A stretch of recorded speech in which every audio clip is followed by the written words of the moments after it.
Buenos días a todos. Hoy os traigo un vídeo que seguramente muchos estaríais esperando, que es el comunismo y sus errores. Espero que os guste.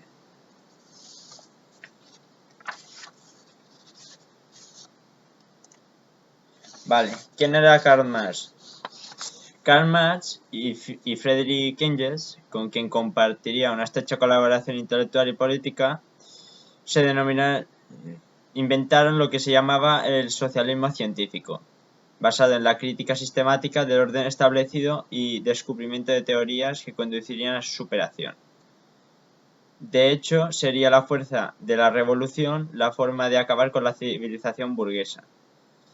Cabe destacar que Karl Marx estudió en la Universidad de Humboldt porque sus padres le mandaron a matricularse de Derecho en Berlín, pero no mostraba mucho interés por estos estudios, pero allí por lo menos comenzó a desarrollar sus tendencias filosóficas y conoció a jóvenes hegelianos y fue desarrollando su pensamiento. Anteriormente había estudiado en otra universidad y se apuntó a una cosa llamada el Club de la Taberna y se hizo, se hizo el que lo dirigía y todo. Pero era considerado una persona que bebía mucho y bastante violento según sus conocidos.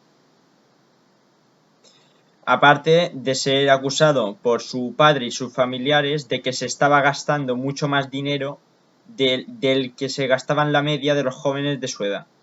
Aunque su familia era adinerada,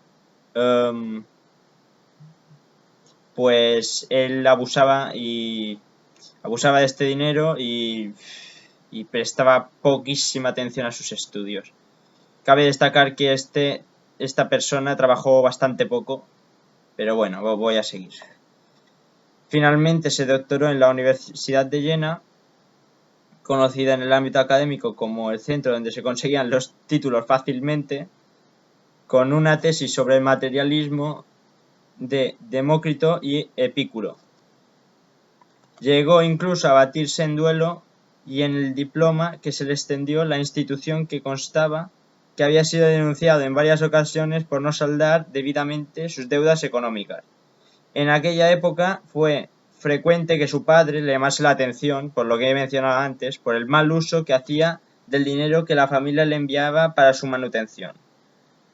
Por su trabajo, Karl Marx no pagaba ni un céntimo al asistente que tenía. Cuando se casó y tuvo sus 7 hijos, tenía una asistenta. Y la tenía ahí, que trabajaba para ellos porque había trabajado para esta familia durante mucho tiempo, pero que él ni le pagaba ni tenía intereses en pagarle. Y básicamente se encargaba de administrar los pocos recursos de la familia.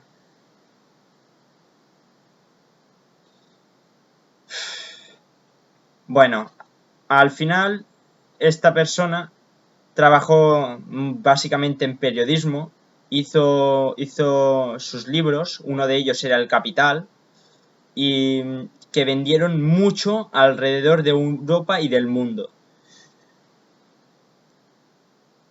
Y cabe destacar que él participaba activamente en manifestaciones sociales. Allí él publicaba su prensa, que solía ser de izquierda radical y tal, y bueno. Y cabe destacar también que de sus 7 hijos solo sobrevivieron sus 3 hijas. Y un detalle personal es que cabe destacar que en su vida demostró que era un alcohólico, un vividor y un vago. Vale, principales puntos de esta teoría. Pues Marx cree que la propiedad privada oprime a los trabajadores y que les quita su esfuerzo y tiempo para que el rico sea más rico y el trabajador siga igual de pobre. Por otro lado, una enorme capa de trabajadores de todos los niveles, verdaderos productores de la riqueza, que paradójicamente no pueden disfrutar del fruto de su trabajo, porque se les quita para entregarla a otros. No se les quita necesariamente con la fuerza física, sino con la fuerza económica, cimentada sobre los cimientos de lo que él llama la clase burguesa. Y él critica de que sean los ricos los que pongan las leyes y los que se lleven el beneficio, mientras que el trabajo de los obreros está tan poco valorado.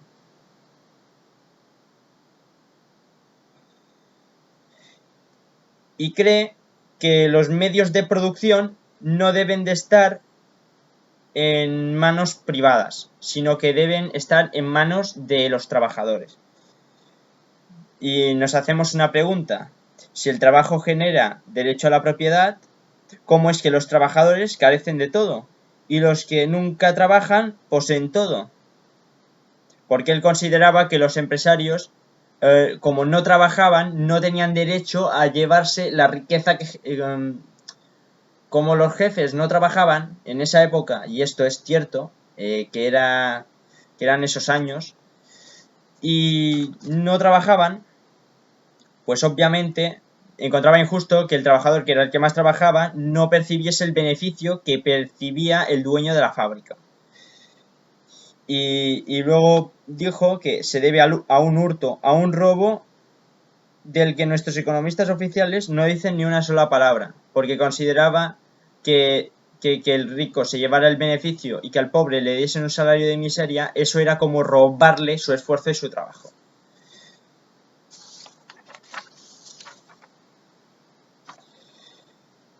Aparte,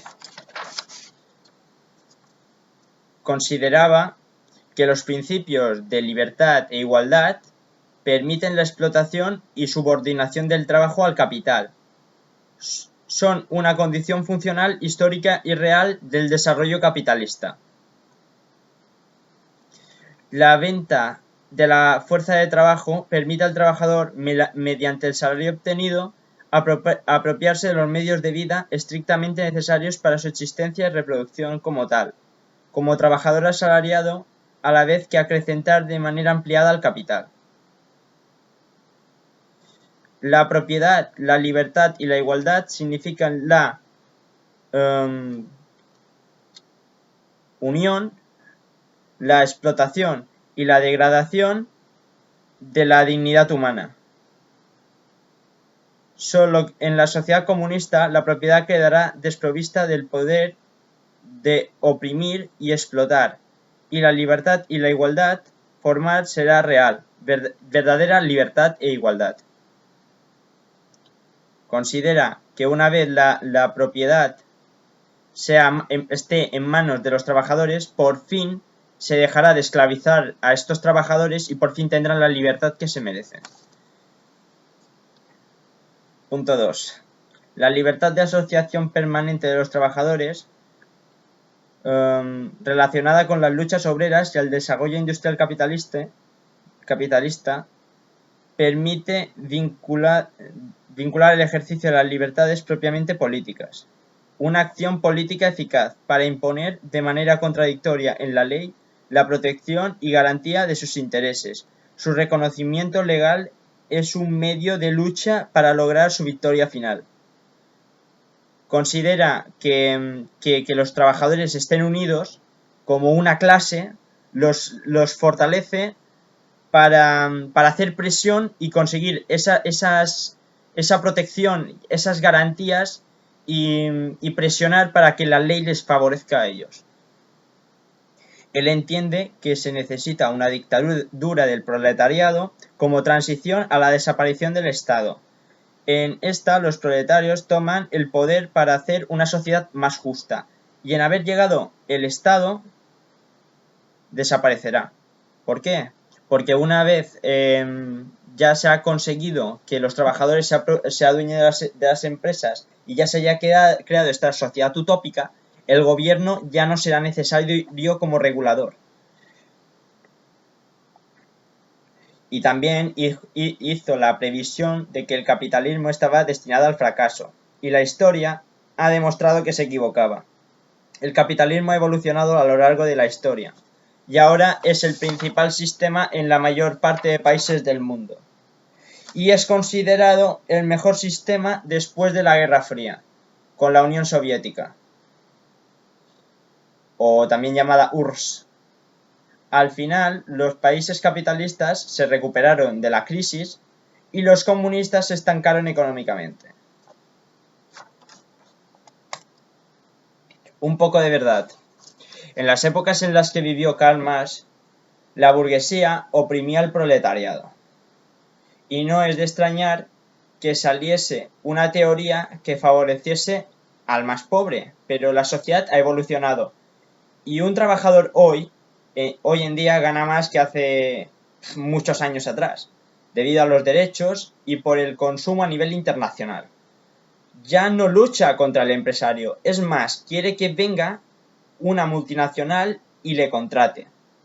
Hay empresarios que abusan de los trabajadores, pero son minoritarios en comparación con antes. Hoy en día en España hay muchas pymes y muchos autónomos que tienen gente contratada. El propio empresario es un trabajador más dentro de la empresa y por injusto que parezca, él ha invertido esfuerzo y capital, siendo así lógico obtener un beneficio. Los derechos de los trabajadores son importantes, pero los trabajadores pueden arruinar a la empresa y eso Marx no lo contempla. Pero siempre que el comunismo se ha implantado se ha convertido en un Estado totalitario, falto de derechos y libertades. Marx creía que el Estado velaría por el pueblo, pero en este sistema la burguesía es el Estado, y todos los demás son pobres o dependientes del Estado. Los sucesores a lo largo de la historia. Como podemos ver, empezamos con Karl Marx, vino Lenin, Stalin, Mao Zedong. Como vemos, el Che Guevara, Kim Il-sung, coreano, Maduro de Venezuela, Fidel Castro y Pablo Iglesias en España. Una teoría basada en un intervencionismo extremo y libertad colectiva por delante de la personal. El intervencionismo. Un Estado grande presente en todos los niveles de vida. Tolerancia cero a los precios del mercado, imponiendo unos precios fijos y frenando a las empresas externas a adaptarse a sus condiciones estatales. Planes quinquenales de desarrollo y previsión sin tener en cuenta la demanda real y racionando los productos. Normalmente alto nivel de militarización. Falta de un Internet libre y la opinión pública controlada por los medios afines al partido, sin ninguna oposición al régimen. Alto grado de caciquismo y tolerancia cero a la oposición, que acaban o muertos o encarcelados. Como no se ajusta al mercado, hay necesidades insatisfechas, que empeoran el nivel de vida. Los del gobierno son intocables delante de cualquier falta por su parte, ya que no respetan la separación de poderes y el partido lo controla todo. Prácticamente todas las empresas son públicas o están formadas por cooperativas, compitiendo con las condiciones del gobierno. Censura de la información externa del país, políticas de aumento del gasto, ocultismo por parte del gobierno sobre los datos de la economía sin una transparencia real de cara a la galería. Adoctrinamiento comunista socialista en los colegios desde la niñez. Y un ejemplo de esto sería Corea del Norte, lo del adoctrinamiento, aunque habría muchos otros países que se le podría aplicar, pero el que es más significativo es allí. La igualdad por sobre la desigualdad. El socialismo, socialismo, comunismo, porque uno lleva al otro, pues él busca la igualdad, él busca que las personas sean tratadas más o menos igual, porque consideran de que la sociedad, como más igualitaria sea, más justa va a ser. Porque consideran que el pobre no tiene que ser tan pobre y el rico no tiene que ser tan rico. Pero la igualdad es una trampa en sí misma, porque como vemos aquí, el capitalismo, el capitalismo genera riqueza y multiplica nuestra oportunidad de prosperar. ¿Por qué? Porque al no ser todos iguales, al haber clase media, clase baja y clase alta, y como hay empresas y hay una iniciativa a crecer, a superar a la otra, de superación, una persona pobre puede convertirse en multimillonario como Steve Jobs si tiene una buena idea. Una persona de clase media puede llegar a ser rico si realmente se esfuerza, si invierte correctamente, si monta una empresa. ¿Por qué? Porque este sistema, el capitalista, el que tanta gente odia, realmente ayuda a que las personas se superen. ¿Por qué? Porque no es conformista. Porque para ser rico tienes que esforzarte. Para tener más dinero tienes que esforzarte. Y esforzándote sales de la pobreza. En cambio, en el socialismo se genera miseria y reduce nuestra oportunidad de prosperar. Porque como todos somos iguales, y si destacas un poquito, ya te señalan, ya eres diferente al resto, y ya vamos, no, esto no lo pueden soportar, no pueden soportar que haya personas multimillonarias y tal, pues la gente pues se queda igual de pobre. ¿Por qué es igual de pobre? ¿Por qué? Porque no hay un interés en mejorar, en tener más renta, en ganar más, en tener más que el vecino. Es un interés demasiado conformista. Y a medio o largo plazo este conformismo se acaba convirtiendo en muchos pobres y el Estado el único rico.